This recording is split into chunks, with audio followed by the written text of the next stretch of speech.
Hi hello வணக்கம் மக்களே. இன்றைக்கி நம்ம முத்தூஸ் பேச்சுலர் சமையலில் ஒரு ப்ரக்கோலி வச்சு ஒரு சிக்கன் 65 தாங்க செய்ய போகிறோம். இதை நான் சொல்கிற மாதிரி நீங்கள் செஞ்சிங்கன்னா டேஸ்ட்டு செம்மையாக இருக்குங்க. டேஸ்ட்டுக்கு நான் கேரண்டிங்க. இதுக்கு அடுப்பில் இட்லி குண்டாவை வச்சுட்டு தேவையான அளவுக்கு தண்ணி ஊற்றிட்டு இட்லி எப்படி அவிச்சு எடுப்போமோ அதே மாதிரி ப்ரக்கோலி சின்ன சின்னதாக கட் பண்ணி ஆவிலேயே வேக வச்சு எடுத்துக்கோங்க. அப்புறம் நீங்கள் வீட்டில் சிக்கன் 65 செய்யும்போது சிக்கன் 65 டேஸ்ட்டாக நல்லா சாஃப்டாக ஜூஸியாக வரணுமோ அப்போது மேரினேஷன் பண்ணும்போது ஒரு டேபிள் ஸ்பூன் தேங்காய் எண்ணெய், ஒரு டேபிள் ஸ்பூன் ஃப்ரெஷ் தயிர் ஆட் பண்ணிக்கோங்க. இப்போ நம்ம ப்ரக்கோலி வெந்துடுச்சுங்க. ஸோ இதுக்கப்புறம் மிக்ஸி ஜாரில் 2 பச்சை மிளகாய் ஆட் பண்ணிவிட்டு 5 பல்லு பூண்டு, ஒரு 6 துண்டு இஞ்சி, வேக வச்ச ப்ரக்கோலி இதோட ஆட் பண்ணிவிட்டு நல்லா மிக்சியில் அரைச்சி எடுத்துக்கோங்க. நல்லா மைய இது மாதிரி அரைச்சி எடுத்துக்கோங்க. இதுக்கப்புறம் ரா சிக்கனில் ஒரு டேபிள் ஸ்பூன் தேங்காய் எண்ணெய் ஊற்றிட்டு ஒரு டேபிள் ஸ்பூன் ஃப்ரெஷ் தயிரை ஆட் பண்ணிக்கோங்க. இப்படி ஆட் பண்ணும்போது உங்களுக்கு சிக்கன் சாஃப்டாக ஜூஸியாக வருங்க.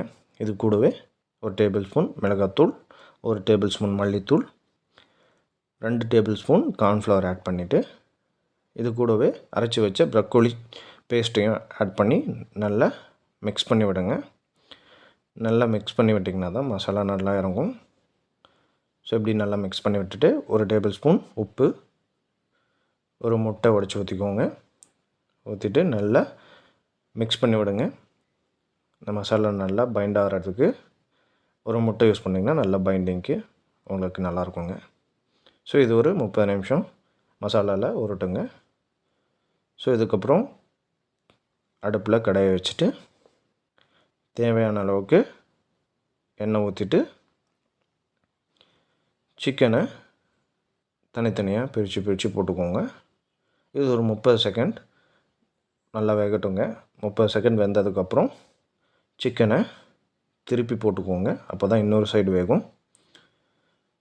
ஸோ இது ஒரு 3 to 4 மினிட்ஸ் நல்லா ஆயிலில் ஃப்ரை பண்ணி எடுத்திங்கன்னா சூப்பர்வான டேஸ்டியான ஜூஸியான ப்ரக்கோலி சிக்கன் 65 உங்களுக்கு ரெடி ஆயிருங்க. இதை கண்டிப்பாக நீங்கள் வீட்டில் ட்ரை பண்ணுங்கள். டேஸ்ட் சூப்பராக இருந்துச்சுங்க. நீங்கள் ட்ரை பண்ணிவிட்டு கமெண்ட்ஸில் எப்படி இருந்ததுன்னு சொல்லுங்கள். இன்னொரு வீடியோவில் பார்க்கலாம். பாய்.